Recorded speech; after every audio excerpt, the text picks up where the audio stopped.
اعوذ باللہ من الشیطان الرجیم بسم اللہ الرحمن الرحیم الحمد للہ رب العالمین والصلاة والسلام علی سید الانبیاء والمرسلین حبیب الہ العالمین ابی القاسم محمد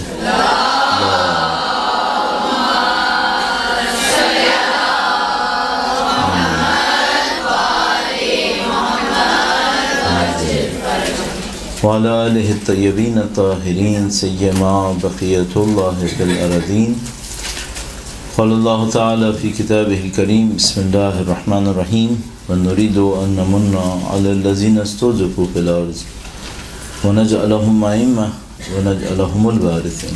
ایک بار پھر درود بھیجے گا محمد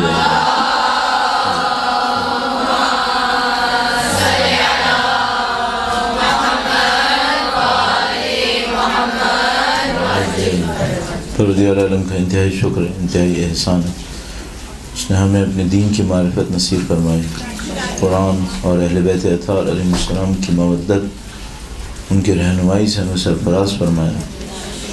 پروردگار عالم کا انتہائی شکر ہے کہ اس نے ہمیں اسی دنیا کی زندگی میں ام الائمہ بنت رسول اللہ حضرت فاطمہ زہرا سلام اللہ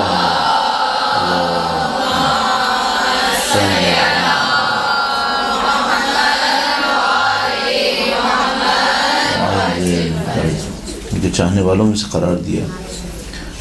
ہمیں نہیں معلوم کہ دنیا کی حقیقتیں کیا ہیں، ہم لوگ ظاہر ہے کہ ظواہر کو دیکھنے والے لوگ ہیں، اور اس دنیا کے اندر بھی جو حقائق ہیں وہ بھی ہم نہیں جانتے۔ اس دنیا کے بعد جو دنیا ہے اس کے حقائق ظواہر اس کو ہم کہاں سے جان پائیں گے؟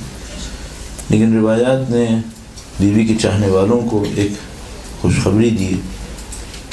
اہل بیت اطہار علیہ السلام نے اپنی روایات میں بیوی کے ماننے والوں کو خوشخبریاں دیں کہ انشاءاللہ میدان حشر میں، حشر سے پہلے آخرت کے مختلف مراحل میں، حشر کے بعد بھی آخرت کے مراحل میں، جگہ جگہ دسیوں مقامات پر بیوی سیدہ سلام اللہ علیہ کی محبت فائدہ دے گی انسان کو۔ یہ کہ خدا تعالیٰ نے اس دنیا میں ہمیں اس علم سے نواز دیا۔ حقیقت کو نہیں جانتے ہم، لیکن کم از کم ان کے بتائے ہوئے کے مطابق ایک اجمالی علم ہمارے ذہن کے اندر قائم ہو گیا ہے۔ یہ جو انسان کی زندگی اخروی زندگی ہے، یہ اس اعتبار سے کہ اس کے دماغ میں حقیقتیں کتنی آئی ہیں، بہرحال تبدیل ہوئی۔ ایک انسان کا ذہن جس کے اندر حقائق بالکل منعکس نہ ہوئے ہوں، اور ایک انسان کا ذہن جس کی ذہن پر حقائق منعکس ہوئے ہوں، دونوں میں بہت فرق ہے۔ هل يستوي الذين يعلمون والذين لا يعلمون؟ علم ظاہری طور پر تو یہی ہے کہ انسان کے ذہن میں کچھ چیزیں آ جاتی ہیں، کہ جو ذہن میں چیزیں آتی ہیں ان میں کچھ حقیقتیں ہیں اور کچھ تخیلات ہیں۔ اگر اس وقت دن ہے اور کوئی سوچ رہا ہے کہ رات ہے تو یہ حقیقت تو نہیں ہے، یہ تو تخیل ہے۔ اب کچھ چیزیں ہم لوگوں کے ذہن میں حقیقت ہیں، کچھ چیزیں ہمارے ذہن میں تخیل ہیں۔ حقائق جتنے بڑھتے جائیں گے ہمارے ذہن کے اندر، جن کو اگر بنیادی امور ہوں تو ہم ان کو عقائد تعبیر کرتے ہیں۔ جتنے ہمارے اچھے عقائد ہوں گے، یعنی اس کا مطلب ہمارے ذہن میں حقیقتیں آ رہی ہیں، جتنا اچھا ہوں گے اتنا ہی ہماری زندگی اچھی ہوتی چلی جائے گی۔ تو یہ بہت ضروری ہے کہ ہم نے حقیقتوں کو درک کیا ہو اپنے ذہن سے کم از کم، پھر انشاءاللہ خدا تعالی جس حقیقت کو ہمارے ذہن سے درک کروائے، کبھی موقع دے اسی دنیا کے اندر کہ اسے دیکھ بھی سکیں۔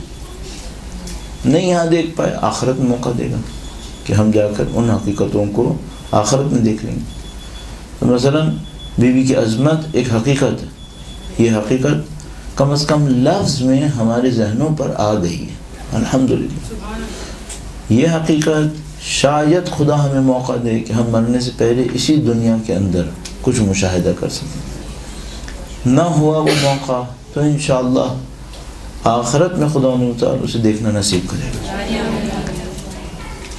اب یہ بھی کم نہیں ہے کہ جو حقیقت آخرت میں منکشف ہونے والی تھی اسے خدا نے دنیا میں ہمارے لیے کشف کر دیا، ہمارے سامنے کھول دیا۔ کتنے دنیا کے لوگوں کو یہ باتیں پتہ ہیں جو آپ کو اور ہمیں معصومین کی روایات کے ذریعے سے معلوم ہو گئی؟ بہت کم لوگ۔ تو یہ بڑی خدا متعال کی نعمت ہے کہ اس نے کچھ حقائق کو ہمارے لیے کشف کر دیا، اور ان حقیقتوں میں سے عظیم الشان حقیقت بی بی کی حیات طیبہ، ان کا مقام، ان کی منزلت، اللہ تعالیٰ کے حضور اس نعمت کا شکر بجا لانے کے لیے، جس کے بعد انشاءاللہ خدا متعال میں نعمتوں میں اضافہ فرمائے گا۔ درود بھیجیں محمد و علیہ۔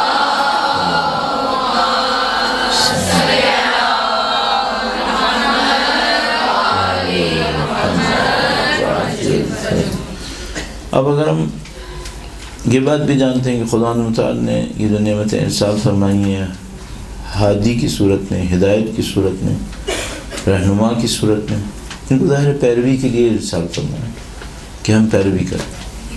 تقدیر، تعظیم، احترام یہ ایک مرحلہ ہے، اصل مرحلہ صرف تقدیر، تعظیم، احترام نہیں ہے بلکہ پیروی ہے۔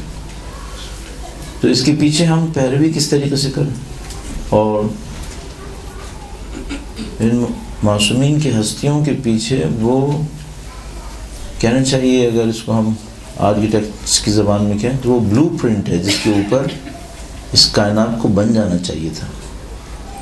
مثلا بی بی کی ہستی میں ایک لائن آف ایکشن، ہمیں اس پہ چلنا تھا۔ جس طرح ایک آرکیٹیکٹ ہوتا ہے وہ ایک ڈرائنگ بناتا ہے، میپ بناتا ہے، جس کو ہم لوگ عرف عام میں میپ کہتے ہیں، تو ایک ڈرائنگ بناتا ہے اور وہ جو کنسٹرکشن ہونی ہوتی ہے اس ڈرائنگ کے اوپر ہونی ہوتی ہے۔ یہ جو اہل بیت کی ہستیاں ہیں یہ وہ اللہ کی طرف سے دیا ہوا ڈرائنگ ہے جس پر ہماری زندگیوں کو بن جانا چاہیے تھا۔ اچھا، اگر ایک آرکیٹیکٹ نے ایک بلڈنگ بنائی، ڈرائنگ بنائی، بلڈنگ ویسی ہی بن گئی جیسی ڈرائنگ میں تھی، تو کیا ہوگا؟ یہ ہوگا کہ بلڈنگ کے جتنے بھی فائدے تھے وہ رہنے والوں کو ملیں گے۔ اگر ہم نے اہل بیت کی حیات طیبہ کو ڈرائنگ کے طور پر لے لیا اور اس پر عمل کر لیا تو جتنے بھی خدا نے وعدے کیے ہیں اچھے انسانوں کو وہ سارے وعدے پروپورشنلی ہمیں ملیں گے۔ مثلا کیا وعدے کیے؟ مثلا قرآن کریم نے فرمایا وَلَوْ أَنَّ أَهْلَ الْقُرَىٰ آمَنُوا وَاتَّقَوْا لَفَتَحْنَا عَلَيْهِمْ بَرَكَاتٍ مِّنَ السَّمَاءِ وَالْأَرْضِ۔ اگر اہل قریہ ایمان لائیں، تقوی اختیار کریں تو ہم زمین اور آسمان کی برکتوں کو ان کے اوپر نازل کر دیں۔ بھئی یہ کون لوگ ہیں؟ اہل قریہ ایمان لائیں اور تقوی اختیار کریں۔ ایمان اور تقوی کہاں سے آتا؟ ایمان اور تقوی ان کی پیروی سے آتا۔ تو اگر ہم یہ کریں گے تو زمین و آسمان کی برکتیں ہم پہ نازل ہوں گی۔ اچھا، اب ظاہر اگلا مرحلہ یہ کہ ہم پیروی کیسے کریں۔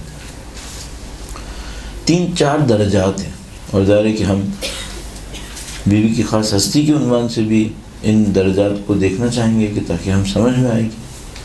اور یہ ایک نقطہ بھی اس سے پہلے عرض کرتا چلوں، میں بہت زیادہ دہراتا ہوں، وہ یہ کہ بیوی کی ہستی میں اگر صرف خواتین کے لیے ہدایت ہو، اگر صرف خواتین کے لیے ہدایت ہو تو ہمیں سوچنا پڑے گا جیسے رسول اللہ کی زندگی میں صرف مردوں کے لیے ہدایت، ممکن نہیں ہے۔ اللہ کے رسول رحمت للعالمین، رحمت للعالمین ہونے کے ناطے مردوں کے لیے بھی رحمت ہے، خواتین کے لیے بھی رحمت۔ اگر بیوی کے لیے فرمایا اللہ کے رسول نے بضعۃ منی، یہ میرے جگر کا ٹکڑا ہے، جس نے اسے خوش کیا اس نے مجھے خوش کیا، یہ مردوں کے لیے بھی فرمایا، خواتین کے لیے بھی فرمایا۔ مردوں کے لیے بھی اسوہ حسنہ ہے، جس طرح اللہ کے رسول لقد کان لکم فی رسول اللہ اسوۃ حسنہ، مردوں کے لیے عورتوں کے لیے دونوں کے لیے۔ اس طرح سیدہ طاہرہ کی ذات گرامی بھی صرف خواتین کے لیے اسوہ حسنہ نہیں ہے بلکہ دونوں کے لیے اسوہ حسنہ ہے۔ تو ہمیں یہ دیکھنا پڑے گا کہ وہ کون سے نکات ہیں جو دونوں کو فائدہ دیں گے۔ مثلا یہ ہم کہیں کہ بیوی کی ذات میں پردہ ہے، پردہ ایک ایسا کام ہے جو مرد نے نہیں کرنا ہے، خواتین کے لیے۔ تو ہم نے ایک محدود درس حاصل کیا بیوی کی ذات سے، ہم نے عمومی درس نہیں لیا۔ تو ہمیں کچھ ایسی چیزیں بھی دیکھنی پڑیں گی ان چیزوں کے علاوہ جو خواتین سے تعلق رکھتی ہیں۔ مثلا بیوی ایک اچھی ماں ہے، بیوی ایک اچھی زوجہ ہے، بیوی ایک اچھی رشتے کے اندر ہے، یہ سب چیزیں خاص خواتین کے لیے ہیں۔ وہ چیزیں بھی ہونی چاہیے جو خواتین اور مرد دونوں کے لیے ہونی چاہیے۔ انہیں ہم کیسے حاصل کریں؟ تو اس کو حاصل کرنے کے لیے میں ایک مجموعی طور پر عرض کروں گا کہ ہم معصومین کی ہستیوں سے کیسے سیکھیں اور اس کو ہم تطبیق کریں گے بی بی کی ذاتی کرام پر. ایک بار پھر درود بھیجیں محمد و آل محمد.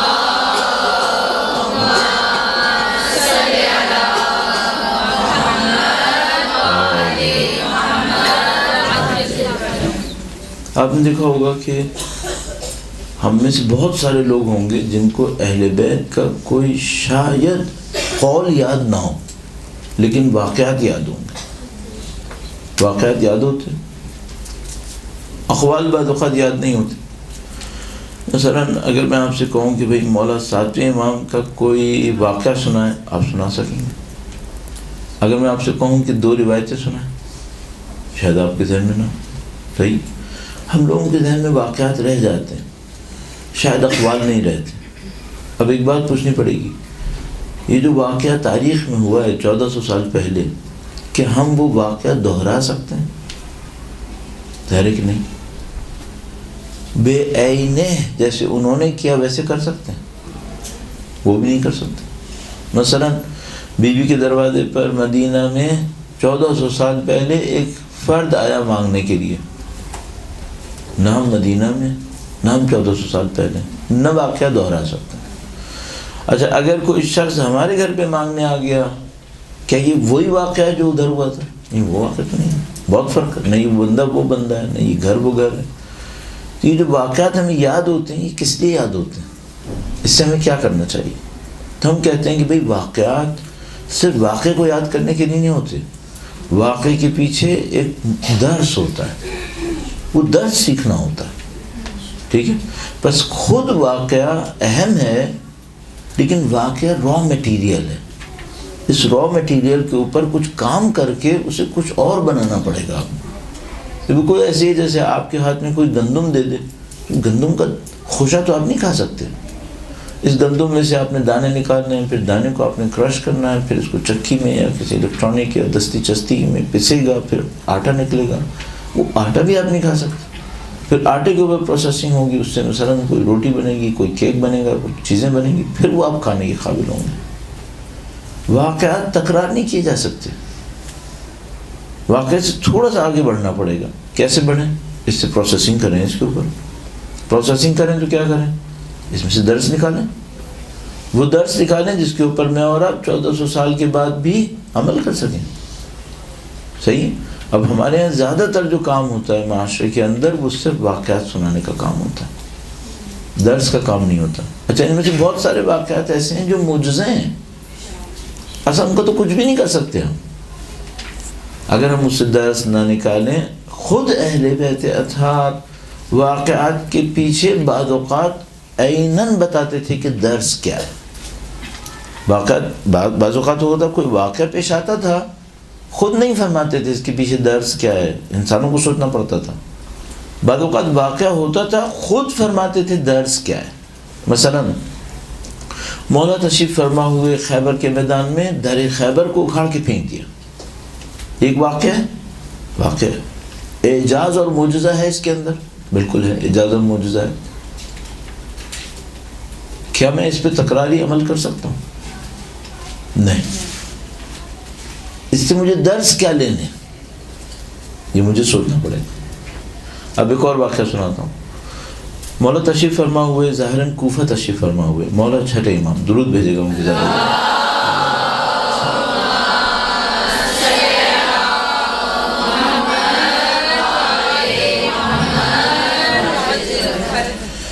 جہاں تک مجھے یاد ہے کوفہ کا واقعہ ہے، ممکن کوئی اور شہر ہو. تشریف فرما ہوئے، جب وہاں پہ تشریف لائے، حسب روایت شرفاء شہر کے جو معززین ہوتے ہیں، وہ اگر کوئی بڑا آدمی آ رہا ہو تو اس کو شہر کے باہر جا کر ریسیو کرتے ہیں، خوش آمدید کہتے ہیں. جب وہ جا رہے ہوتے ہیں تو معززین مثلا شہر کے باہر تک آتے ہیں، اور جتنا بڑا آدمی ہو اس حساب سے دور تک جاتے ہیں. تو مثلا طے کر لیتے ہیں گھر کے باہر خدا حافظ کہیں گے، یا نہیں شہر کی فصیل ہوتی تھی، دیوار ہوتی تھی، وہاں تک جائیں گے، یا نہیں دیوار کے باہر مثلا بڑے لمبے راستے پر جو پہلی منزل تھی وہاں تک جائیں گے. اس طرح ہوتا تھا. تو امام تشریف فرما ہوئے ظاہراً کوفہ کے اندر، پھر وہاں سے تشریف لے جا رہے تھے. تو جب تشریف لائے تھے تب بھی فقہا عرفا وہ آئے، اور جب وہ تشریف لے جا رہے تھے تب بھی فقہا عرفا آئے خدا حافظ کہنے کے لیے. جب خدا حافظ کہنے لگے تو ان میں سے کچھ لوگ اگلی منزل پہ جا کے رک گئے. کہ مثلا ہم امام سے پہلے منزل پہ پہنچ جاتے ہیں اور وہاں جا کے رک جائیں گے، پھر امام کو خدا حافظ کہیں گے۔ جب وہ لوگ وہاں پہنچ رہے تھے تو انہوں نے راستے میں دیکھا کہ منزل کے نزدیک ایک شیر ہے، وہ جنگل نما ایک راستہ تھا، وہاں سے گزر رہے تھے تاکہ اگلی منزل پہ پہنچے، تو راستے میں دیکھا کہ ایک وحشی حیوان گویا شیر وہاں پہ کھڑا ہوا ہے۔ تو جو لوگ آگے آگے جا رہے تھے انہوں نے کہا کہ اس سے پہلے کہ امام تشریف لائیں ہمیں اسے بھگا دینا چاہیے۔ جو باقی لوگ تھے ان میں سے کچھ نے کہا کہ نہیں، رہنے دو، یہ امام ہے اور اس میں خدا کی کوئی مصلحت ہوگی کہ یہ جانور یہاں تک آیا ہے، ورنہ یہ کیوں آتا ہے یہاں پہ، تو رہنے دو اسے۔ تو وہ رہنے دیتے ہیں، وہیں پہ کھڑے ہو کے انتظار کرتے ہیں، دیکھتے ہیں امام تشریف فرما ہوتے ہیں۔ امام تشریف فرما ہوتے ہیں، انہوں نے وحشی جانور دیکھ لیا۔ امام اب لوگ رک گئے کہ امام کیا کریں گے۔ امام تشریف فرما ہوئے اس جانور کے نزدیک، وہ گویا راستے کے بہت نزدیک تھا، تو امام اس کے پاس گئے، اس کی کوئی سر پہ شاید ہاتھ پھیرا اور کوئی امام نے شاید کچھ کہا نہیں کہا، بہرحال وہ جانور اپنا راستہ چھوڑ کے چلا گیا۔ جب وہ چلا گیا تو لوگ واپس آئے امام کے پاس، امام سے کہا مولا معجزہ ہو گیا اور یہ ہوا۔ اچھا، اگر در خیبر اکھاڑا اور بعد میں امام نے کچھ نہیں فرمایا تو وہ پہلی قسم تھی واقعے کی۔ اس قسم میں امام نے فرمایا، وہ درس کیا فرمایا؟ امام نے فرمایا اگر تم لوگ اللہ کی بندگی کرو تو ان پہ سواری بھی کر سکتے ہو۔ اگر اللہ کی بندگی کرو تو ان پہ سواری بھی کر سکتے ہو۔ صحیح۔ اب واقعہ معجزہ نما تھا یا معجزہ ہی تھا؟ امام نے صرف واقعہ نہیں کیا، واقعے کے پیچھے درس بھی بتا دیا۔ کہا دیکھو اس واقعے سے صرف یہ نہیں سیکھنا کہ امام معصوم نے وحشی جانور کے سر پہ ہاتھ پھیر دیا، یہ کوئی واقعہ ہے، واقعے کے پیچھے ایک درس ہے۔ وہ کیا درس ہے؟ درس بھی خود بتا دیا۔ اچھا، کس لیے بتایا؟ میرے خیال میں یہ ہم سے اس لیے بتایا کہ تم لوگ جو واقعات صرف بولتے رہتے ہو، واقعات کے پیچھے سکھاؤ لوگوں کو۔ تو خود امام وحشی جانور کے سر پہ ہاتھ پھیریں، اس کی کوئی حیثیت نہیں ہے، اس کا کوئی مطلب نہیں ہوتا اصل۔ امام نے فرمایا اس کا مطلب یہ ہے کہ جیسے کہ انہوں نے ارشاد فرمایا اللہ کی بندگی کرو۔ اللہ کی بندگی کرو گے، جو چیزیں تم ناممکن سمجھ رہے ہو وہ بھی ممکن ہو جائیں گی۔ تم سمجھ رہے ہو وحشی جانور ہے، نہ اس کے پاس زبان ہے، نہ اس کے پاس فکر ہے، نہ اس کے پاس شعور ہے، تم اس کے پاس سواری کرو گے اپنی مرضی سے۔ ہمیں بھی ایسے ہی کرنا چاہیے کہ ہم یہ دیکھیں واقعات کے پیچھے جو حقیقت ہے، جو درس ہے، وہ کیا ہے۔ اب بی بی کی حیات طیبہ اور بلکہ مجموعی طور پر میں عرض کیا کہ ایک لیول کیا ہوتا ہے صرف واقعے کو دیکھنا، دوسرا لیول کیا ہوتا ہے واقعے کو دیکھیں، واقعے کے پیچھے درس ڈھونڈیں۔ ٹھیک ہے، آپ نے درس ڈھونڈ لیا، مثلا انما نطعمکم لوجہ اللہ، اس کے پیچھے درس ڈھونڈا کہ محتاج کی ضرورت کو پورا ہونا چاہیے، مثلا درس ڈھونڈا۔ یہ جو آپ نے درس ڈھونڈا یہ ایک عملی درس ہے۔ انسان کا جو عمل ہوتا ہے، اہل بیت نے ان حالات میں مسکیناً و یتیماً و اسیرا کی نصرت فرمائی۔ انسان کا جو عمل ہوتا ہے اس کی بھی کوئی روٹس ہوتی ہیں، اگر وہ روٹس نہ ہوں وہ عمل نہیں کر سکتا۔ مثلا الحمدللہ آپ لوگوں نے سب نے حجاب کیا ہوا، آپ کے اندر آپ کے کلچر میں آپ کی ویلیوز میں کچھ روٹس ہوں گی تبھی آپ نے حجاب کیا، ورنہ آپ حجاب نہ کرتے۔ ہم ایک واقعہ سنیں، واقعے کے پیچھے درس لیں، درس کے پیچھے کیا لیں، وہ کلچر کون سی ہے جس میں یہ واقعہ ہوتا ہے۔ کیوں؟ ورنہ آپ اگر اس کلچر کو اڈاپٹ نہیں کریں گے تو یا تو آپ واقعے پہ عمل نہیں کریں گے، یا عمل کریں گے وہ اثر نہیں ہوگا جو آپ حاصل کرنا چاہ رہے تھے۔ میں ایک مثال آپ کی خدمت میں عرض کرتا ہوں، درود بھیجے گا محمد وعلی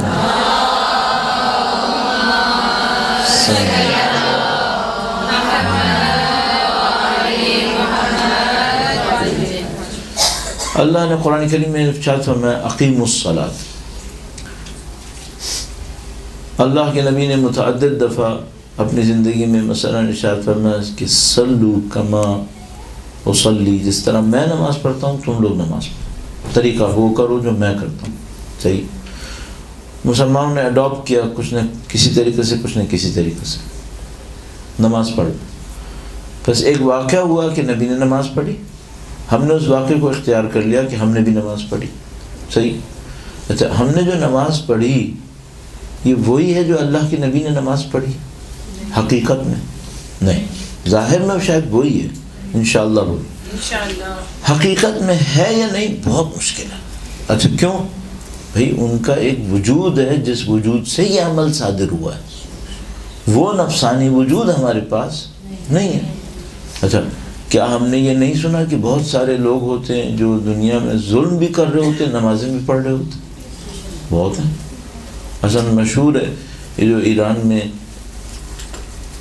بادشاہت کا ایک سلسلہ گزرا قاجاری نام کر کے، جو آخری جو سلسلے رہے ہیں بادشاہتوں کے اس میں سیکنڈ لاسٹ بنے گا قاجاری سلسلہ۔ تو اس قاجاری سلسلے کے جو بادشاہ تھے یہ بعض علماء سے بھی بہت نزدیک تھے، ان میں سے بعض، عجیب بات میں عرض کروں، ان میں سے بعض نماز شب بھی پڑھتے تھے اور ظالم بھی تھے، جابر بھی تھے۔ عرض ہوا کہ وہ جو بادشاہ تھے وہ نماز شب پڑھتے تھے لیکن ظالم بھی تھے، ان میں سے کچھ علماء کے نزدیک بھی تھے۔ تو انسان یہ سوچتا ہے کہ بھئی انسان نماز شب پڑھتا ہو، اللہ کی بندگی کرتا ہو، اللہ کے سامنے آلاف آلاف کہتا ہو، پھر ظلم کیوں کر رہا ہے دن میں؟ تو ہم اس کا جواب یہ دیں گے کہ اس نے عمل کی کاپی کی ہے، کلچر کی کاپی نہیں کی ہے، کلچر کی کاپی نہیں کی ہے۔ بہت سارے لوگ ہم میں سے اہل بیت کے اعمال کی کاپی کر رہے ہیں، کلچر کی کاپی نہیں کر رہے۔ ہمیں اس پہ نہیں رکنا چاہیے کہ ہم صرف عمل کو دیکھیں اور بیان کریں، بلکہ اس عمل کے پیچھے ایک خاص کلچر ہے، اس کلچر کو بھی سمجھنا ہوگا۔ اچھا اب سادہ سی ایک بات ہے، عمل کو بیان کرنا آسان ہے یا درس بیان کرنا آسان ہے؟ عمل، درس مشکل ہے۔ درس بتانا آسان ہے کہ یہ عمل کرو، یا اس کی کلچر کو بتانا؟ کہیں گے درس کو بتانا کلچر کے مقابلے میں پھر آسان ہے، کلچر بہت مشکل ہے۔ پھر کیوں؟ اصلا کلچر کو سمجھنا مشکل ہے۔ امام نے یہ عمل انجام دیا، اس کے پیچھے امام کس قسم کی ذہنیت لوگوں کے اندر، کس قسم کی شخصیت لوگوں کے اندر بنانا چاہتے تھے، یہ بہت مشکل ہے۔ اب ایک تیسرا لیول ہے، یہ جو ثقافت ہوتی ہے، کلچر ہے جو انسان کے اندر ہوتی ہے، اس کی پرسنل کلچر، اس کو ہم عنوان دیتے ہیں اس کلچر کو اخلاق۔ اخلاق، یہ جو اخلاق ہوتے ہیں یہ کچھ حقیقتوں سے نکل رہے ہوتے ہیں، کچھ حقیقتیں ہوتی ہیں جس کو انسان مان لیتا ہے، ان حقیقتوں سے یہ اخلاق نکلتے ہیں، کلچر نکلتا ہے۔ جب تک ان حقیقتوں پہ یقین نہ ہو یہ کلچر نہیں بن سکتی۔ بس امام نے ایک عمل انجام دیا، اس عمل کے پیچھے ایک درس ہے، درس کے پیچھے ایک کلچر ہے جس کو ہم اخلاق کہتے ہیں، اس اخلاق کے پیچھے کیا ہے؟ حقیقتیں۔ ان حقیقتوں ہم کیا کہتے ہیں؟ عقائد۔ یہ وہ عقائد، انہوں نے ایک خدا کو مانا ہے، ایک آخرت کو مانا ہے، ایک خدا کی طرف سے دی جانے والی ذمہ داری کو مانا، یہ حقیقتیں۔ ان حقیقتوں کی بیس پر ان کا ایک کلچر ڈیولپ ہوا ہے، یہ ان کے اخلاق۔ اس اخلاق کی بیس پر انہوں نے ایک عمل انجام دیا۔ صحیح؟ ہماری غلطی کیا ہوتی ہے؟ ہم واقع بیان کرتے ہیں، اس عمل کو بیان نہیں کر پاتے جو انجام پایا۔ عمل بیان کرتے ہیں، اس ثقافت، کلچر کو، اخلاق کو بیان نہیں کرتے جس سے یہ عمل نکلا، اور اس اخلاق کو اس وقت تک حاصل نہیں کیا جا سکتا جب تک وہ عقائد نہ ہو جن سے یہ اخلاق نکلا ہے۔ صحیح ہے؟ اچھا اب آپ اگر اس اصول کو قبول کر لیں جو میں نے ابھی آپ کی خدمت میں عرض کیا، تو آپ بہت آسانی سے سمجھ جائیں گے کہ بعض لوگوں میں اہل بیت کے لیے احترام، تعظیم بہت ہے، عمل وہ نہیں ہے، یا عمل ہے اخلاق وہ اخلاق نہیں ہے۔ صحیح ہے؟ ہاں ایک دفعہ وہ اخلاق ڈیولپ ہو جائیں تو پھر اس کا مطلب ہے وہ عقیدہ ہوگا، ورنہ وہ اخلاق آ ہی نہیں سکتے تھے۔ میرا اپنے خیال ہے جیسے خدا نے متعال نے ارشاد فرمایا الذین آمنوا وعملوا الصالحات. ایمان یعنی عقیدہ صحیح قطعاً عمل صالح کروائے گا، قطعاً عمل صالح کروائے گا. اس کا مطلب ہے اگر عقائد تک بات صحیح پہنچ جائے تو اخلاق خود بخود صحیح ہوں گے، اور اخلاق کے بعد عمل خود بخود صحیح ہوگا. اور غلطی ہماری کہاں ہوتی ہے؟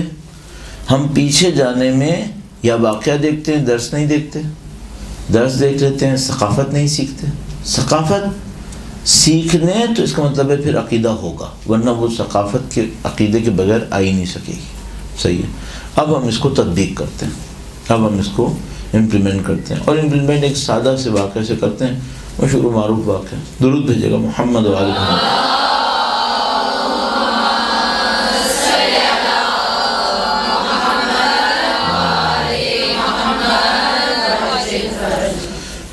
آپ نے شاید اس طرح کا ایک واقعہ سنا ہوگا سادہ سا، کہ کوئی خاتون بیوی کے پاس سوال کرنے آئی.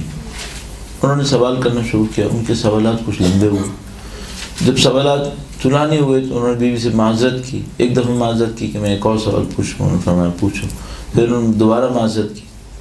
بیوی نے ایک موقع پہ ارشاد فرمایا کہ مجھے اس سوال پوچھنے اور جواب دینے میں ایسا ہی اجر حاصل ہو رہا ہے، اور ایسے ہی مجھے احساس ہو رہا ہے جیسے کوئی بہت زیادہ سامان لے کے پہاڑی پہ چڑھ رہا ہو اور آخر میں پہاڑی کی چوٹی پہ پہنچ جائے. صحیح. انسان کو کتنا سکون ہوتا ہے کہ بھئی میں یہ سامان لے کے چڑھ رہا تھا، اتنا مشکل تھا، اتنی مصیبت تھی، اور آخر میں وہاں پہنچ گیا جہاں پر اس کو پہنچنا تھا. بیوی نے فرمایا تمہارے سوال کرنے سے مجھے کوئی ناراضگی نہیں ہوگی، تم سوال جاری رکھو. اچھا، اب یہ ایک واقعہ ہے نا، اس کے پیچھے ایک عمل ہے، ایک درس ہے. درس کیا ہے؟ وہ یہ کہ جو شخص سوال پوچھے آپ اسے جواب دے دو، یہ درس ہوگی. اچھا، اس درس پہ عمل کرنے کے لیے کیا چاہیے؟ ایک خاص ثقافت چاہیے. وہ ثقافت کیا ہے؟ وہ ثقافت یہ ہے کہ میں دوسروں کی مدد کرنے کو کم کاؤنٹ نہیں کرتا ہوں. صحیح ہے نا؟ یہ ہماری ثقافت بننی چاہیے تھی کہ ہم دوسروں کی مدد کرنے کو کم شمار نہ کریں، بلکہ اس کو بہت بڑی اللہ کی نعمت شمار کریں. جیسا کہ مثلا مولا نے ایک قول میں ارشاد فرمایا کہ یہ بہت خوبصورت قول ہے، عمل بہت سخت ہے. فرمایا کہ لوگوں کا تمہاری طرف ضرورت سے بڑھنا، لوگوں کا تمہاری طرف ضرورت کے لیے پورا کرنے کے لیے بڑھنا، یہ اللہ کی نعمتوں میں سے ہے جو اس نے تم پہ نازل کی.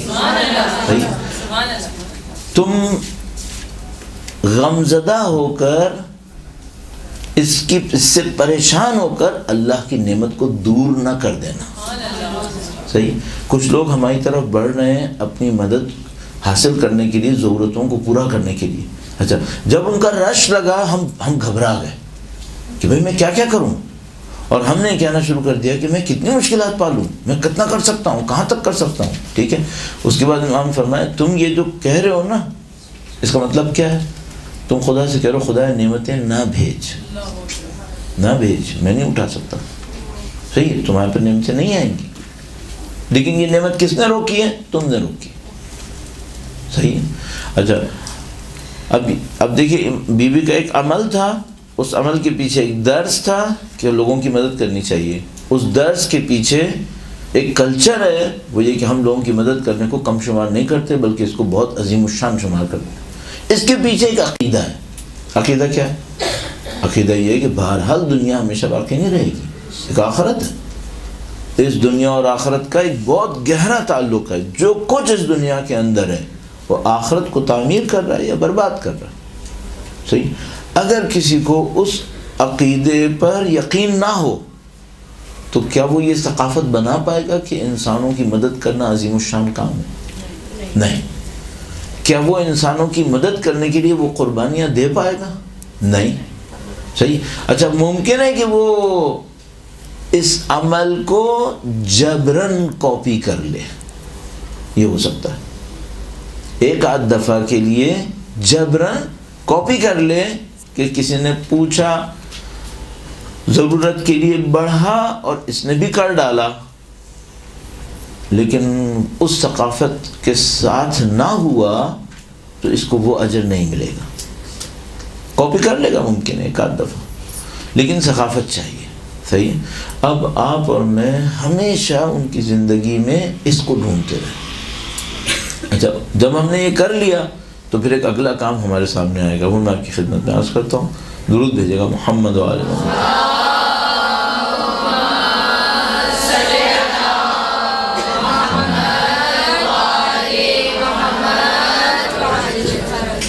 مثلا فرض کر لیجیے ہم اتنے خوش قسمت ہوئے کہ ہم نے عمل کے پیچھے درس کے پیچھے ثقافت کے پیچھے عقیدہ، ان سب کو ہم نے ٹریس کر لیا.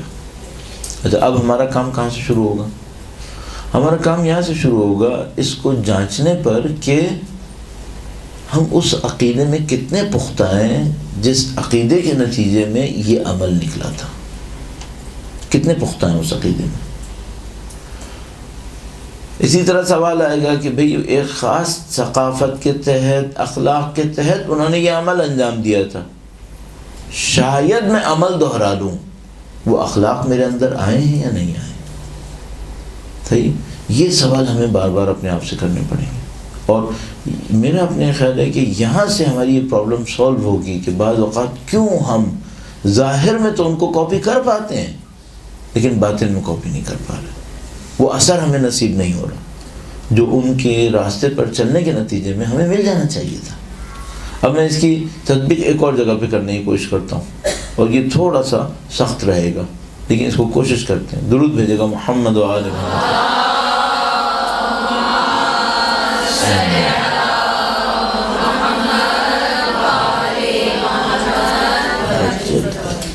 اب جو میں کرنے والا ہوں یہ اتنا آسان کام نہیں ہے، ایک اعتبار سے مشکل ہے. وہ کیا ہے؟ بعض اوقات اہل بیت اطہار سلام اللہ علیہ مجمعین کچھ ایسے طریقوں سے زندگی گزار رہے تھے جن کو ظاہر میں کاپی کرنا ہمارے لیے پاسبل ہی نہیں ہے. نہ صرف ہمارے لیے پاسبل نہیں ہے، ان کے آنے والی نسلوں نے بھی اس کو ظاہر میں کاپی نہیں کیا. مثلا آپ سب نے یہ جملہ سنا ہوگا، ہم سب نے شاید پڑھا بھی ہو، بیان بھی کیا ہو کہ امیر المومنین سوکھی روٹیاں کھاتے تھے. سنا ہے نا؟ یہ بھی سنا ہوگا آپ نے کہ وہ گھٹنے سے توڑ کے روٹی کھاتے تھے، بعض اوقات اتنی سوکھی ہوتی تھی. یہ ہم نے سنا. اچھا ہمیں معلوم ہے کہ مثلا احتیاط فرماتے تھے کہ اس میں دسترخوان کے اوپر 2 کھانے نہ ہوں. یہ ہم سب نے سنا. اچھا کیا بعد میں آنے والے ان کی نسل طیبہ میں آنے والے معصومین علیہ السلام نے بھی حتیٰ بالکل اسی طرح عمل کیا؟ نہیں، بالکل اسی طرح عمل، ظاہر کے اندر بالکل اسی طرح عمل نہیں کیا. اچھا اب ہم اور آپ کنفیوز ہو سکتے ہیں، اپنے آپ سے ایک سوال پوچھ سکتے ہیں، بھئی کیا یہ پاسبل ہے کہ معصومین کی سیرت میں تضاد ہو؟ نہیں، جہاں معلوم ہے کہ پاسبل نہیں. صحیح ہے. اب یہ جو سوال میں نے آپ کے سامنے اٹھایا بالکل یہی سوال آئے گا سیاسی فیصلوں کے اوپر. ایک امام نے صلح کی، ایک امام نے جنگ کر لی. صحیح. دیکھیے یہ جو پہلا پوائنٹ میں نے آپ کی خدمت میں عرض کیا تھا، عمل کے پیچھے درس ہے، درس کے پیچھے ثقافت ہے. اگر آپ نے اس کو سالو نہیں کیا تو آپ کہاں مشکل میں پھنسیں گے؟ ان جگہوں پہ مشکل میں پھنسیں گے. کیوں؟ ایک ظاہری عمل ہے جو ان کے آگے آنے والی نسل طیبہ نے انجام نہیں دیا. ایک امام نے کسی اور طرح ظاہراً انجام دیا، ایک امام نے ظاہراً کسی اور طرح انجام دیا. تو ہم کیا کہیں گے؟ صرف ظاہر کی پیروی کافی نہیں. آپ کو جا کے اس کے درس کو دیکھنا ہوگا، درس کے پیچھے ثقافت کو دیکھنا ہوگا. ہاں اب ہم ایک بات گارنٹی سے کہہ سکتے ہیں، ظاہر میں تو فرق آ سکتا ہے، ثقافت میں کبھی فرق نہیں آئے گا. کبھی فرق نہیں آئے گا. ثقافت ایک رہے گی. اور ثقافت ناشی ہوتی ہے، نکل رہی ہوتی ہے عقیدے سے.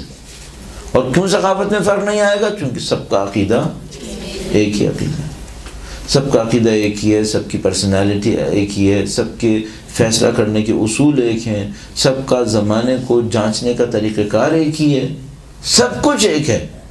ظاہری عمل میں کیوں فرق ہے؟ تو ہم کہیں گے اس ثقافت کی تطبیق مختلف زبانوں میں مختلف طریقوں سے ہے. ایک ہی ثقافت ہے. اس ثقافت کو جب آپ امپلیمنٹ کرتے ہیں، ایک زمانے میں اثر کچھ اور ہے، دوسرے زمانے میں اثر کچھ اور ہے. اب میں اس کی مثال عرض کرتا ہوں، اس کو امپلیمنٹ کرتے ہیں. آپ اور میں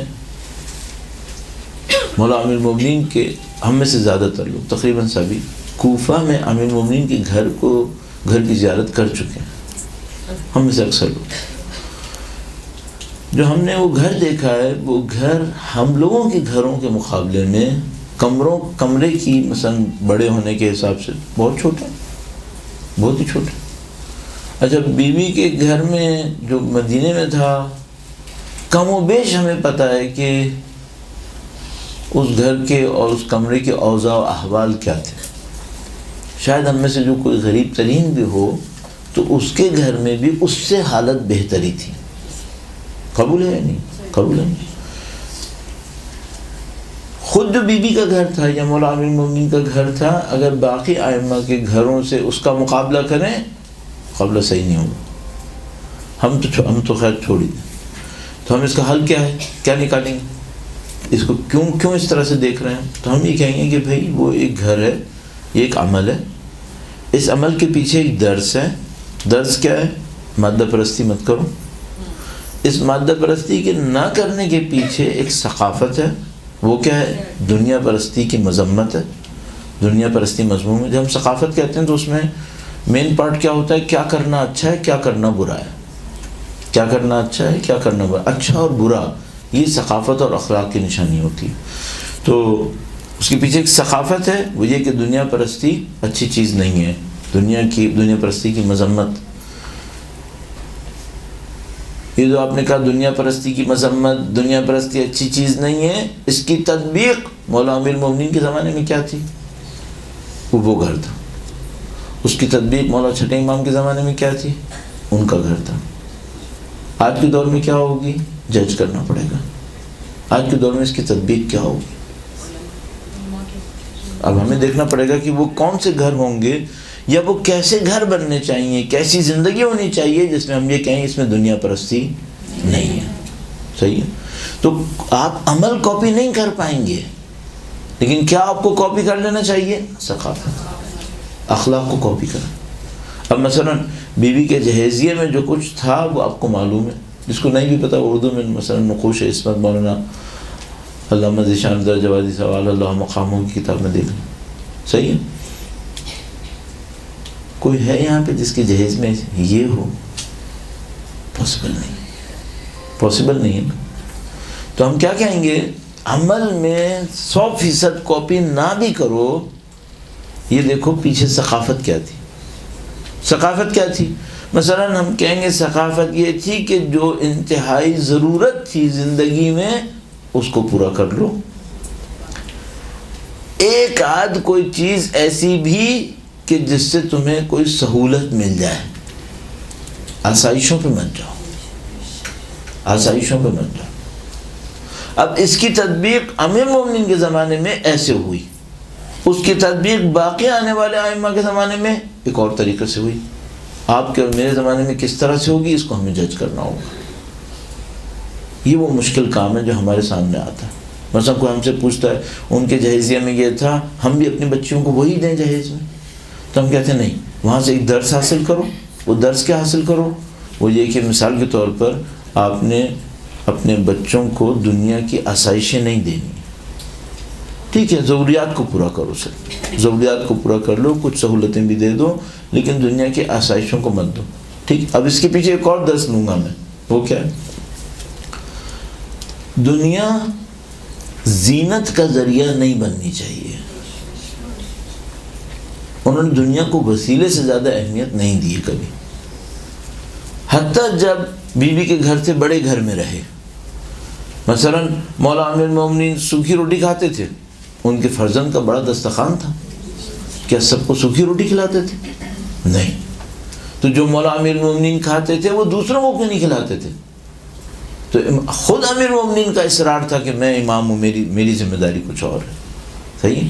تو ہم کہیں گے نہیں، ثقافت کو تطبیق کرنا ہوگا. ثقافت کو کیسے تطبیق کریں گے؟ اب دیکھیے اس کو میں امپلیمنٹ کرنے کی کوشش کرتا ہوں. نمبر 1، دنیا میں سے ضرورت کا لینا تمہارا حق ہے، ضرور لو. نمبر 2، دنیا سے تجملات بنانا حرام ہے تمہارے اوپر، مت بناؤ. دنیا سے تجملات بنانا، تجملات کا مطلب کیا ہے؟ آپ نے دنیا کو اپنی زینت کا ذریعہ سمجھ لیا. تو یہ دنیا کی چیز آپ کے پاس ہے، کیوں ہے آپ کے پاس؟ اس سے میں اپنی شخصیت میں اضافہ کر رہا ہوں. یہ غلط ہے. ایک چمچہ بھی ہوا پھر غلط ہے. دنیا کے ذریعے اپنے تجملات میں کیوں اضافہ کر رہا ہو؟ اپنی خوبصورتیوں میں کیوں اضافہ کر رہا ہو دنیا کے ذریعے سے؟ یہاں پر آ کر ہمیں ان کی کلچر سمجھ میں آتی ہے. مثلا جب ان سے مثلا سوال پوچھتے ہیں اہل بیت سے کہ بھئی آپ خواتین جو ہیں وہ دنیا کی خواتین زیور پہنتی ہیں، دنیا کی خواتین یہ کرتی ہیں، آپ دنیا کی خواتین کو خوبصورتی کے لیے کیا نسخہ دینا چاہتے ہیں؟ فرمایا حیا عورت کا زیور ہے. حیا اختیار کریں، عفت اختیار کریں، یہ اس کی زندگی کو خوبصورتی دے دے گی. اس کو ہم کہتے ہیں کلچر. یہ کلچر ہے. اب ممکن ہے، اب دیکھیے اس میں کلچر میں گہرائی کتنی آتی ہے. کلچر میں اتنی گہرائی آتی ہے. ممکن ہے کہ کوئی صرف ایک چھوٹے سے لوہے کے ٹکڑے سے تجملات کا اظہار کرے، یہ بھی صحیح نہیں. اور ممکن ہے کوئی ضرورت کے تحت سونا پہنے اور وہ صحیح ہو. ممکن ہے کوئی ضرورت کے تحت سونا پہنے وہ صحیح ہو، اور ممکن ہے کوئی تجملات کے اظہار کے لیے لوہا اٹھائے اور وہ صحیح نہ ہو. آپ ثقافت کو اختیار کریں. اور بیوی کی حیات طیبہ میں باقی آنے والے معصومین علیہ السلام کی زندگی میں یہ جو مسئلہ ہے وہ ہمارے سامنے بہت بڑا مسئلہ ہے. ہمیشہ اس پہ جائیے. اب مثال کے طور پر ہم بیوی کے صدقات کو دیکھیے، جو لوگوں کی مدد کے لیے بیوی نے ارشاد فرمایا انجام دی. ان سب میں جو اہم ترین صدقات کے اندر معاملہ آیا وہ ہمارے اور آپ کے سامنے ایک واقعے کی صورت میں آیا. اور وہ واقعہ کون سا واقعہ تھا؟ وہ واقعہ تھا جس میں بیوی نے وہ ہار دے دیا جو ان کی والدہ سے منسوب تھا. صحیح؟ اچھا، یہ واقعہ میں تکرار کر سکتا ہوں کیا؟ نہیں. بھائی ایک ہار، ماں کا دیا ہوا ہار، اسپیسیفک ہار کوئی کہاں سے لائے؟ ضروری نہیں کہ ہر ماں نے ہر بچی کو ہار دیا. میں اس کے پر عمل کیسے کروں گا؟ تو مجھے دیکھنا پڑے گا کہ بھئی اس کے پیچھے لاجک کیا ہے. اس کے پیچھے ایک لاجک ہے، اس کے پیچھے ایک درس ہے، ایک ثقافت ہے. اور وہ درس و ثقافت ہم سے یہ کہہ رہی ہے کہ تمہاری زندگی میں جن چیزوں سے وابستگی زیادہ ہو انہیں بھی کبھی اللہ کی راہ میں قربان کرو، اسے بھی قربان کرو.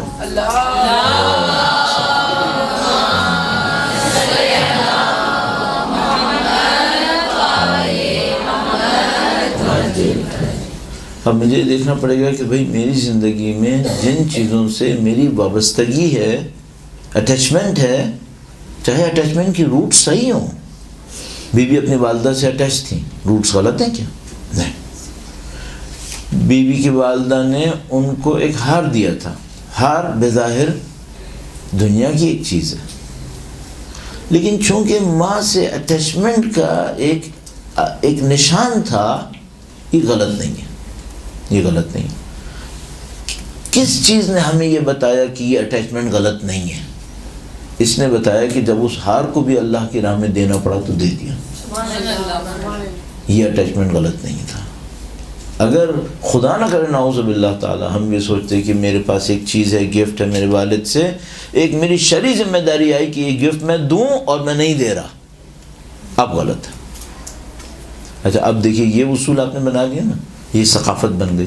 یہ ثقافت آپ دیکھیں ہر جگہ ہے. پھر اب یہ ثقافت آپ کو ہر جگہ ملے گی. مثلا کہاں پہ ملے گی؟ مثلا ایسا بھی ہوگا کہ امام کہیں تشریف فرما ہے، کوئی ایک آدمی آتا ہے اور امام سے کچھ مانگتا ہے اور امام اس کو دے دیتا ہے، اور کوئی دیکھنے والا دیتا ہے، دیکھتا ہے اور کہتا ہے کہ امام اتنے سے مانگنے پر اتنا کچھ دے دیا آپ. یا مثال کے طور پر کبھی کوئی ایسا کوئی عمل انجام پایا جس کے اندر ہم دیکھتے ہیں کہ امام نے کسی شخص کو ایسا تحفہ دے دیا جو کسی بھی صورت میں دماغ میں آتا ہی نہیں کہ بھئی یہ کیوں تحفے میں دے دیا. اہل بیت نے دے دیا. اچھا کیوں دیا؟ رزلٹ ایک ہی رزلٹ ہے، وہ یہ کہ ہمارا کوئی بھی تعلق خدا سے ہمارے تعلق سے بڑھ کر نہیں ہے. جب وہ خدا سے ہمارا تعلق بیچ میں آئے گا تو ہم کسی بھی تعلق کو ختم کر دیں گے. اچھا یہ ہمیں درس ملتا ہے. اب میں شاید ہار والے واقعے پہ عمل نہ کر سکوں لیکن اس ثقافت پہ عمل کر سکتا ہوں. ہاں اس پہ عمل کر سکتا ہوں. آپ اور میں مسلسل یہ کام انجام دیں, وہ یہ کہ واقعات کے پیچھے درس کو ڈھونڈیں, درس کے پیچھے ثقافت کو ڈھونڈیں. اور میں نے عرض کر دیا آپ کی خدمت میں, یہ ثقافت اس وقت تک ایجاد نہیں ہوگی جب تک ان حقیقتوں پہ یقین نہیں ہوگا. ان پہ یقین چاہیے. ایک مثال اور عرض کروں گا, درود بھیجے گا محمد وعلیہ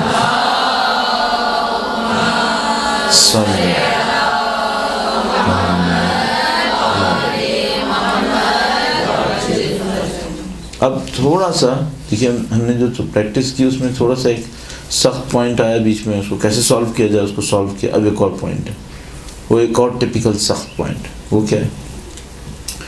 بی بی کی ذات مشہور ہے, بجا مشہور, بالکل جتنا مشہور ہے وہ بھی کم ہے. بی بی کی ذات مشہور ہے حیا, عفت, پردے کے لیے, پاکیزگی کے لیے. یہ جو حیا, عفت, پاکیزگی ہے, حجاب, پردہ, یہ سب بی بی کی زندگی کا ایسا بنیادی اصول ہے جس میں نہ انہوں نے نہ ان کی اولاد طاہرہ سلام اللہ علیہ مجمعین کبھی کوئی کمپرومائز نہیں کیا. ان سب کے باوجود بی بی میدان جنگ گئیں یا نہیں گئیں؟ نہیں تھی. اپنی زندگی میں, اپنے والد کی زندگی میں تشریف فرما ہوئی تھی. ہمیں اور آپ کو چیک کرنا پڑے گا یہ اصول جو حیا, عفت, پردہ, حجاب, یہ اصول ہے, اس اصول کی لیمٹس کہاں پر ہیں؟ بی بی میدان جنگ کیوں تشریف فرما ہوئی؟ مثلا اللہ کے نبی کے بارے میں ایک خبر مشہور ہوئی اور بی بی خود تشریف فرما ہوئی تاکہ اللہ کے نبی کی عیادت فرمائیں, ان کے زخم کا علاج کرنے کی کوشش کریں. تو مثال کے طور پر ہم یہ سوچتے ہیں ایک لمٹ ہمیں پتہ چل گئی, وہ یہ کہ اگر مثال کے طور پر معاشرے کے اندر لیڈر کے لیے دین کے نام پر کوئی ضرورت پڑے, یہ وہ جگہ ہے جہاں پر وہ حیا, عفت اور حجاب, اس کی جو ظاہری پریکٹس تھی وہ ظاہری پریکٹس چینج ہو جائے گی. اور وہ بی بی جو گھر میں تشریف فرما ہوتی تھیں وہ میدان جنگ میں اندر تشریف فرما, البتہ اس کے بھی اصول ہیں, ان اصولوں کے ساتھ. اچھا یہی چیز ہمیں آپ کو کہاں دیکھنی پڑے گی؟ جب بی بی دربار میں تشریف لے گئیں, کہ ان کے اقوال مشہور ہیں ہمارے پاس, اور ان تمام اقوال کے ہوتے ہوئے ایک خاص موقع کے اوپر بی بی ایک ہدف کی خاطر دربار میں تشریف فرما ہوئی. اب میں جو سخت بات تھی وہ یہاں پہ تھی, وہ ہدف کون سا ہدف ہے جس کی خاطر بی بی دربار میں تشریف فرما ہوئی؟ صحیح. تو ہم ظاہر ہے کہ بہت آسانی سے اس وقت کہہ سکتے ہیں الحمدللہ 1400 سال سے ہم لوگ سنتے آ رہے ہیں, ہمارے پاس کچھ چیزیں جمع ہو گئی ہیں الحمدللہ, تو ہم کہہ سکتے ہیں کہ یہ چیز چند درخت نہیں ہے. درختوں کی خاطر بی بی گھر کو ترک کر کے دربار تک نہیں جائیں گے. تو ہم کہیں گے کہ بالآخر معاملہ تو باغ کا ہی تھا نا, تو ہم کہیں گے ہاں معاملہ تو باغ کا تھا, لیکن اصل معاملہ باغ کے پیچھے امیر المومنین کے حق کا تھا. صحیح. بس ہمارے پاس ثقافت کیا بنی؟ ثقافت یہ بنی کہ اصل معاملہ دین کا ہے, اصل معاملہ حق کا ہے, جس کی خاطر بی بی کبھی میدان جنگ میں تشریف فرما ہو سکتی ہیں, کبھی وہ دربار میں بھی آ سکتی ہیں. ٹھیک ہے. اچھا کتنے ہی لوگ ہمارے درمیان آج بھی ایسے ہوں گے جنہوں نے عفت, حیا, پردہ, حجاب اس اصل کو قبول کیا ہوگا لیکن اس ثقافت تک نہیں پہنچے ہوں گے. اچھا اس کے نتیجے میں غلط فہمیاں, اس کے نتیجے میں سوالات. مثلا بی بی کا جنازہ رات کو اٹھے, وجہ کیا ہے؟ حق امیر المومنین کے غصب کے اوپر اعتراض ہے یا پردہ ہے؟ دیکھیے آپ نے ابھی جواب میں اعتراض کہہ دیا. مثلا ابھی اگر ہم لوگ 40 سال پہلے ہوتے تو کیا بول رہے ہوتے؟ پردے کا. یہ انڈرسٹینڈنگ الحمدللہ تھوڑی بہت ڈیولپ ہونا شروع ہوئی ہے ہمارے اندر, گہرائی آنا شروع ہوئی ہے. لیکن ابھی بھی بہت سارے لوگ ہوں گے جو اسی کے اوپر رکیں گے کہ نہیں معاملہ صرف اور صرف پردے کا. تو میں آپ سے عرض کر رہا ہوں جو سخت نقطہ تھا وہ یہیں پہ تھا، وہ یہ کہ بھائی یہ جو میں اور آپ ثقافت سنتے ہیں، اس ثقافت کو جب میں نے ابھی آپ کی خدمت میں عرض کیا، اس ثقافت کو سمجھنا آسان نہیں ہے۔ اچھا، اب آپ آخر کی طرف لے جاتے ہوئے اپنی زندگی میں اس پہ عمل کیسے کریں؟ تو دو تین پوائنٹس میں نے اٹھایا آپ کے سامنے۔ ایک معاملہ تھا ضرورت مندوں کی ضرورت کو پورا کرنا، ایک معاملہ تھا دنیا سے اپنے تعلقات کے اندر ان کی ثقافت کو اختیار کرنا، ایک معاملہ تھا دین اور حق کی خاطر میدان کے اندر آنا، ٹھیک ہے۔ اچھا، اب مثلا اگر کوئی کہے بھئی اسائنمنٹ کے طور پہ کیا کیا جا سکتا ہے، آپ اس طرح کر سکتے ہیں، آپ بیوی کے حیات طیبہ سے ان ثقافتی اصولوں کو ایکسٹریکٹ کریں، ان کی زندگی سے ایسے اصولوں کو نکالنے کی کوشش کریں، پھر اپنے آپ سے ایک سوال کریں ان اصولوں پر میں کیسے عمل کروں۔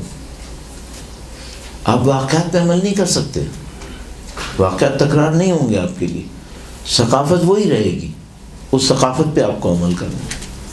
تو آپ اور میں اپنی زندگی کے اندر دیکھیں کہ بھئی ہمارا جو دنیا سے تعلق ہے وہ تجملات کا تعلق تو نہیں ہے، ہمیں تجملات کے تعلق میں نہیں جانا چاہیے تھا، ہمیں کس قسم کے تعلق میں رہنا ہے اس تک رہیں گے۔ مثلا ہماری، میں ایک پوائنٹ چلیے ذہن میں آ گیا، یہ بھی عرض کرتا چلوں، انسان کی ذاتی عزت، ذاتی احترام انسان کے لیے محبوب ہے، پسندیدہ ہے یا نہیں؟ کون سا ایسا انسان ہے جو کہے گا کہ مجھے احترام نہیں چاہیے، چاہے وہ اس احترام کو حاصل کرنے کے لیے دنیا کی بدترین بے احترامیاں کر رہا ہو، لیکن وہ کہے گا یہ کہ مجھے احترام چاہیے، چاہے وہ خود دنیا کی بدترین غلط حرکتیں کر رہا ہو، صحیح، لیکن اسے احترام چاہیے۔ اچھا، یہ جس کو احترام چاہیے اور یہ انسان کی نیچرل ایک انسٹنکٹ ہے اور ذات کے اندر حصہ ہے اس کی کوئی لمٹ ہے کیا؟ اس کی کوئی لمٹ نہیں ہے۔ ہاں، ایک لمٹ ہے، وہ کیا؟ جب دین خطرے میں پڑے تو اپنے ذاتی احترام کو بھی قربان کرنا پڑتا ہے۔ انہوں نے اپنی ثقافت سے ہمیں یہ سکھایا۔ ذاتی احترام سب کی خواہش ہے اور ہر انسان کی ایک طبیعی خواہش ہے کہ اس کا ذاتی احترام ہے۔ اگر بیوی اس غصب کے مقابلے میں احتجاج پہ نہ آتی تو جو ان کی ذات سے ظاہری طور پر بے احترامی کی گئی تھی غاصبین کی طرف سے، وہ بے احترامی نہیں ہونی تھی۔ بیوی نے اس ذاتی احترام اور دین کے دفاع، اس دونوں میں اپنی ثقافت کے تحت دین کے دفاع کا انتخاب فرمایا اور کہا کہ میں اس ذاتی احترام کو قربان کروں۔ اب ذرا تصور کیجئے کتنا سخت ہے کہ وہ بیوی اپنے ذاتی احترام کو ختم کرے جس کے والد کے زمانے میں اس کے سامنے بے احترامی کا کوئی تصور ہی نہیں تھا، جن کے احترام کا وہ عالم تھا، خود نبی خدا کس طرح ان کے سامنے احترام دکھاتے تھے، اور ان بیوی کو پتا تھا کہ اگر میں علی کے حق کے دفاع کے لیے کھڑی ہوئی تو مجھے بے احترامیوں کا سامنا کرنا پڑے گا۔ اچھا، اب ہم اس درس کو لے لیں، ظاہر کہ ہم مصائب کا نہ کوئی موقع ہے نہ محل، لیکن فقط اس بات کو دیکھتے ہوئے دیکھیں ان کی خواتین نے بار بار یہ کام انجام دیا۔ مثلا جب شاب ابی طالب تھا تو بی بی خدیجہ کے لیے ضروری نہیں تھا کہ وہ شاب میں جا کر ٹھہریں، وہ مکہ میں ٹھہر سکتی تھیں۔ ان کا خاندان، ان کا رتبہ اتنا معزز تھا کہ حتیٰ کفار مکہ ان کے خاندان پہ اعتراض نہیں کر سکتے تھے کہ وہ کیوں مکہ کے اندر تھے، لیکن بی بی نے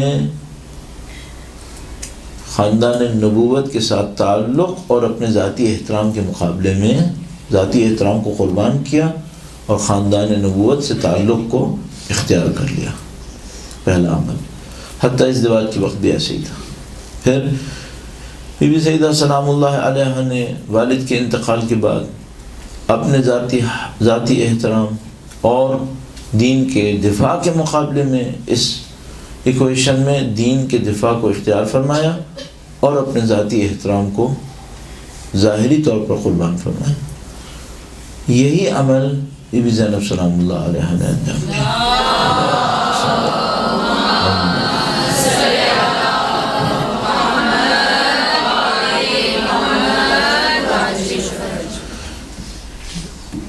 اور سید الشہداء کا خطبہ جو انہوں نے منی کے میدان میں واقع کربلا سے 2 سال پہلے ارشاد فرمایا، اس کے اندر ایک بہت عجیب جملہ ارشاد فرمایا کہ دین خدا پامال ہوتا رہا تو جس دین سے تم احترام لیتے تھے اس دین کے دفاع کے لیے تم نے اپنا احترام قربان نہیں کیا۔ امام کے سامنے اصحاب بیٹھے تھے، 300 کے قریب اصحاب تھے وہاں پر، اور امام ان سے اقرار لیتے تھے، کیا یہ حدیث سنی تم نے؟ وہ کہتے تھے ہاں ہم نے سنی اللہ کے نبی سے۔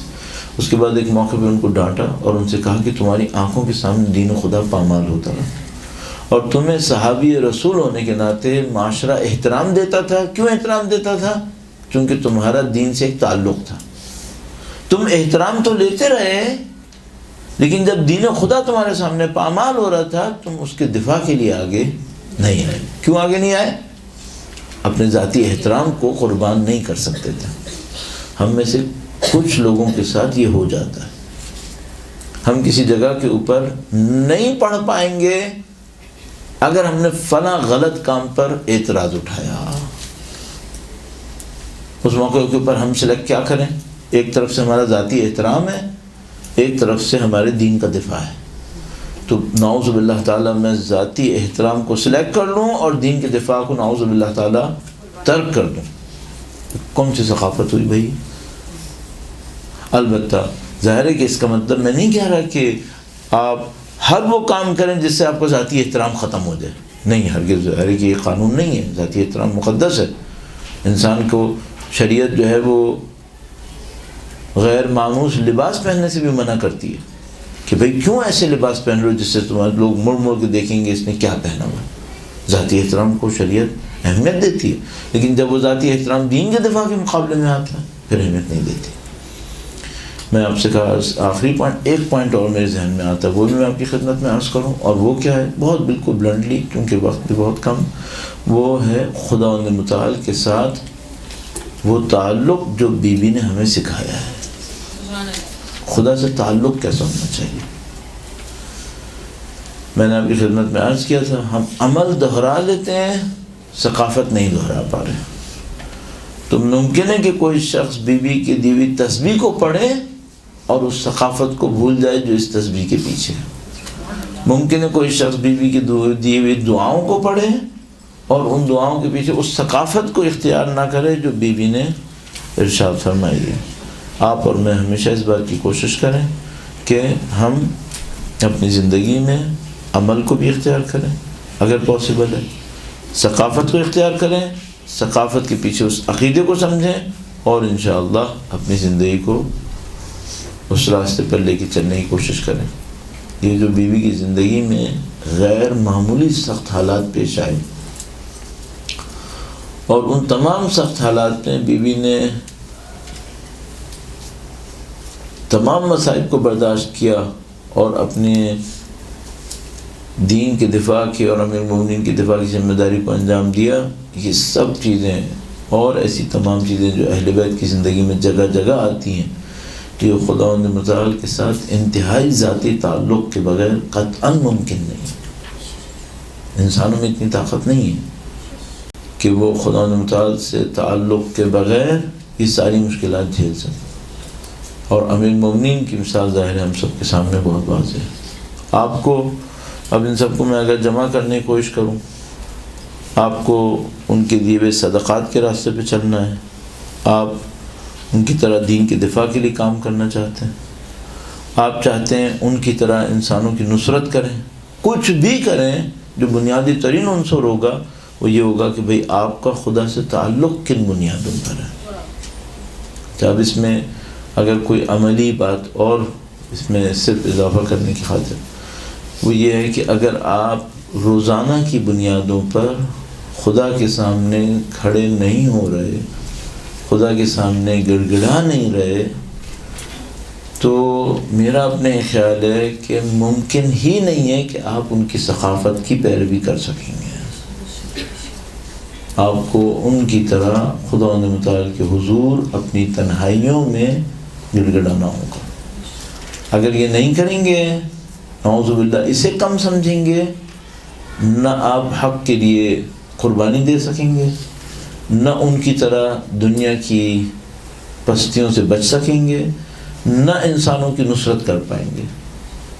یہ سب کا سب اس وقت ہوگا جب خدا کے ساتھ ایک خاص تعلق ہوگا۔ اب اس تعلق کے لیے آپ نماز شب کی بات کریں، آپ دعاؤں کی بات کریں، آپ اللہ کے حضور استغفار کی بات کریں، آپ قرآن کریم پڑھنے کا ذکر کریں، نماز کی پابندی کا ذکر کریں، ان سب کی طرف توجہ فرمائیں۔ کل ہی میں نے ایک کلپ پھر دوبارہ دیکھا، تو چونکہ میں کل ہی دیکھا تو پھر میرے ذہن میں آ گیا، اور میں سوچ رہا ہوں ابھی آپ کی خدمت میں عرض کروں۔ آیت اللہ بہجت سے کسی نے پوچھا کہ ان کے استاد تھے سید علی قاضی طباطبائی۔ آپ کو اردو میں کوئی بھی ایسی کتاب مل جائے جو آیت اللہ بہجت کے استاد سید علی قاضی طباطبائی کی زندگی کو تھوڑا بہت بیان کر سکے تو انہیں ضرور پڑھ لیجیے گا۔ مجھے یاد نہیں کون سی اردو کی کتاب میں آیا ہوگا، کوشش کروں گا اگر یاد رہا تو اگلی دفعہ کے لیے ذہن میں رکھوں۔ آپ اپنے اور اساتذہ سے معلوم کر سکتے ہیں، آپ کو پتہ چل جائے گا۔ امام خمینی کے علم عرفان میں 2 استاد تھے، آیت اللہ شاہ آبادی، آیت اللہ مرزا جواد ملکی تبریزی۔ 2 استاد تھے امام خمینی کے۔ آغا بہجت کے جو استاد تھے آیت اللہ سید علی قاضی طباطبائی۔ امام خمینی نے سید علی قاضی طباطبائی سے براہ راست درس کبھی نہیں لیا، لیکن امام خمینی کے اطراف میں جو لوگ تھے تقریباً عرفاء میں سے تقریباً سارے وہ تھے جو سید علی قاضی طباطبائی کے شاگرد تھے۔ یہ بڑی عجیب بات ہے کہ خود امام خمینی سید علی قاضی طباطبائی کے شاگرد نہیں تھے، اس سلسلے عرفانی میں اس سلسلے سے براہ راست اٹیچ نہیں تھے، لیکن سید علی قاضی طباطبائی نے جتنے بھی شاگرد بنائے زیادہ تر امام خمینی کے اطراف میں تھے، اور ان کے کام میں ان کی نصرت کر رہے تھے، جن میں آیت اللہ بہجت بھی شامل ہیں، آیت اللہ شہید دستغیر بھی شامل ہیں، آیت اللہ محمد حسین طباطبائی تفسیر المیزان کے مصنف وہ بھی شامل ہیں، اور ان کی طرح کے بہت سارے لوگ۔ کسی نے آیت اللہ بہجت سے پوچھا کہ آپ کے استاد سید علی قاضی طباطبائی یہ کہتے تھے کہ اگر کسی کو معنوی مقامات چاہیے اور وہ نماز کی حقیقت تک پہنچنا چاہتا ہے تو نماز کو ہمیشہ اول وقت پڑھے۔ ان کے استاد فرماتے تھے، آیت اللہ قاضی طباطبائی کہتے تھے کہ اگر کسی کو نماز کی حقیقت چاہیے تو نماز ہمیشہ اول وقت پڑھے۔ ٹھیک ہے، کسی شاگرد نے 3-4 شاگرد کھڑے تھے، انہوں نے آیت اللہ بہجت سے پوچھا، مرحوم سے کہا کہ یہ جو آپ کے استاد نے کہا کہ نماز اول وقت پڑھے، یہ توجہ کے ساتھ پڑھے تب ایسا ہوتا ہے یا بغیر توجہ کے اول وقت پڑھے تب بھی ہو جاتا ہے؟ آپ سوال سمجھ رہے ہیں؟ کتنا اچھا سوال ہے۔ بس ہم پوچھ رہے ہیں کہ بھئی اتنی بڑی بات کہی آپ کے استاد نے کہ اگر کوئی نماز اول وقت پڑھے تو وہ نماز کی حقیقت تک پہنچ جاتا ہے۔ حقیقت ہے نماز، آپ کو پتہ ہے معراج مومن ہے۔ کیسے پہنچے گا؟ اگر اول وقت پڑھے۔ تو شاگردوں نے پوچھا کہ جو اول وقت پڑھنے کی بات ہے اس کی کوئی شرط ہے کہ وہ حضور قلب کے ساتھ پڑھے، پوری توجہ کے ساتھ پڑھے، یا نہیں اگر حضور قلب کے ساتھ نہ بھی پڑھے ہمیشہ اول وقت پڑھے تب بھی اس کی نماز؟ تصور فرما، انہوں نے کہا کہ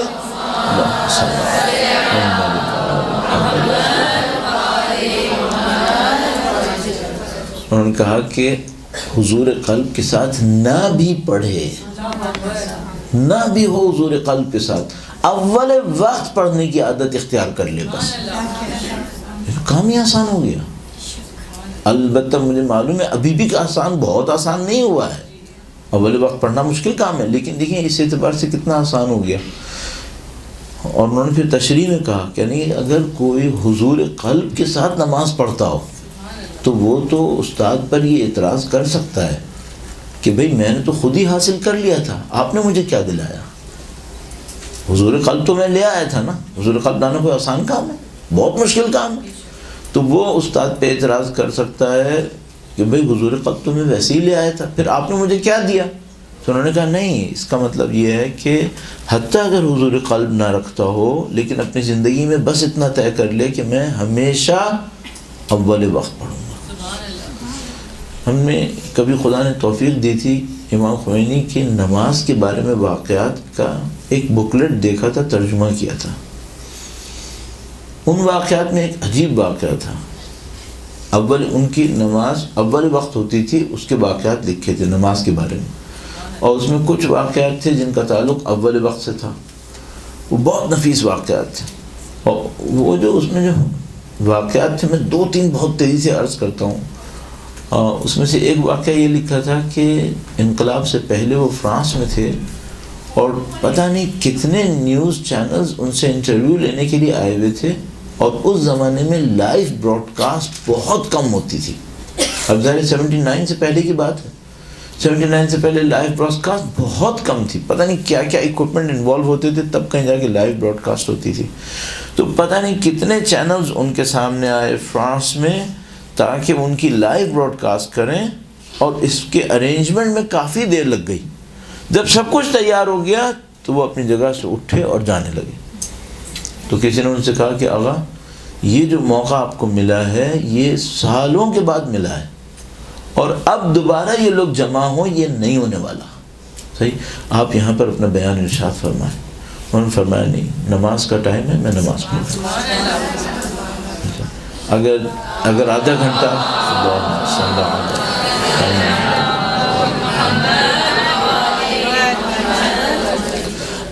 گھنٹہ چھوڑ دیتے اور پہلے وہ سیاسی انقلابی کوئی بھی تقریر تھی وہ کر لیتے تو ہم لوگ کہتے لاجیکل تھی، دین کی خاطر یہ تقریر نہیں کر رہے تھے نا، لیکن انہوں نے فرمایا نہیں، نماز اول وقت۔ ایک اور واقعہ تھا جو مجھے سب سے عجیب لگا تھا، یہ بہت ہی عجیب بات تھی، اس کو ہمارا جیسا کم علم قطعاً سولو نہیں کر پائے گا، اور اس کے لیے واقعہ عجیب تھا۔